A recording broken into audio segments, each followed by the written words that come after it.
मूग स्वच्छ निवडून घ्यायचे आणि एक अर्धा तास जास्तीत जास्त पाण्यात भिजत घालायचे. मी 1 वाटी मूग घेतलेत. आता ते एका भांड्यात 1 वाटी मूग पाण्यात भिजत घालणार. 1 तासाच्या अगोदर, अर्धा तासाच्या अगोदरच काढून घ्यायचे. त्याच्यानंतर कढई तापायला ठेवायची. आता माझे मूग एक अर्धा तास भिजले गेले. ते काय फुटायला पाहिजेत वगैरे असं काही नाही, स्वच्छ होण्यासाठी आणि थोडेसे मऊ होण्यासाठी. आता हे मूग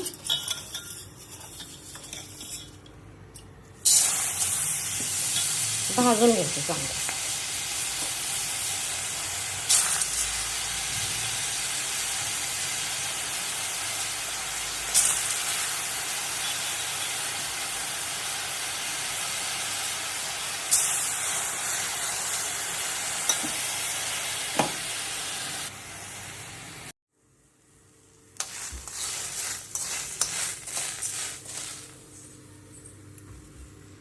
आता चांगले भाजून घ्यायचे.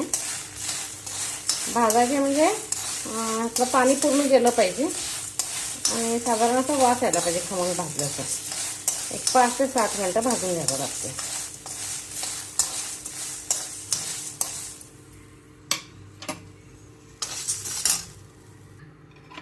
आता मूग खमंग भाजल्याचा वास आहे. गॅस बंद करते मी.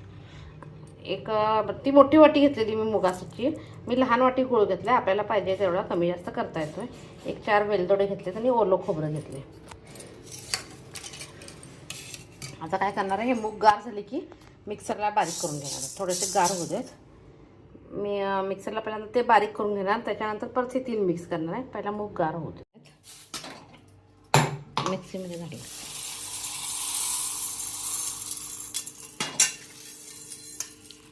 छान वास येण्यासाठी म्हणून वेलदोडे हे पहिल्यांदा बारीक करून घेते.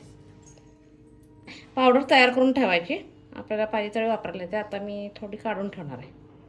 मला सध्या 2 ग्लासच करायचं आहे, त्यामुळे एवढी पावडर मी काढून ठेवली. आता त्याच्यात खोबरं आणि गूळ आता हे मिक्स करून घेणार. आणि आत्ता करण्यासाठी म्हणून हे मी काढून ठेवलं, परत उद्या वगैरे करता येते. आता जेवढं मला करायचं आहे हेल्दी ड्रिंक, त्याच्यासाठी तेवढं मी काढून घेतलं आहे.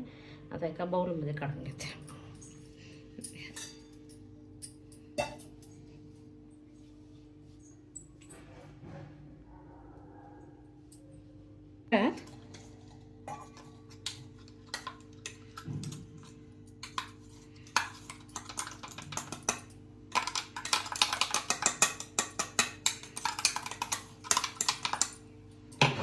त्याच्यात पाणी मिक्स करायचं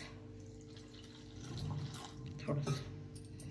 कोणाला दूध चालत नाही त्यांनी फक्त पाण्यातच करायचं. आम्हाला दूध चालतंय. आता त्याच्यात थोडंसं दूध मिक्स करायचं. सगळं अंदाजे, फार काही लागत नाही.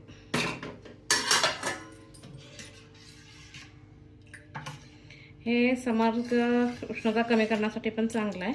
तसं शुगर पेशंटला पण शुगर कमी होण्याला चांगली मदत करते. याच्यात पाहिजे तर 2 आईस क्यूब घालून ठेवायचे, नाही तर एक 10 मिनटं फ्रीजमध्ये ठेवायचं. माझ्या रेसिपी आवडतील तर लाईक शेअर करा. मी आता 10 मिनटं फ्रीजमध्ये ठेवणार आहे आणि नंतर पिणार आहे. म्हणजे आईस क्यूब घालायची काही गरज नाही मला. कुकर विजिल द्यायला लागलं, पोहा लागलं, भात घातला, त्याचे अंडे घातले. आता वांगी चांगली भाजली घेतलं घेतात आणि 1-2 मिनटं होते. गॅस बंद करणार. असा कलर चेंज झाला पाहिजे.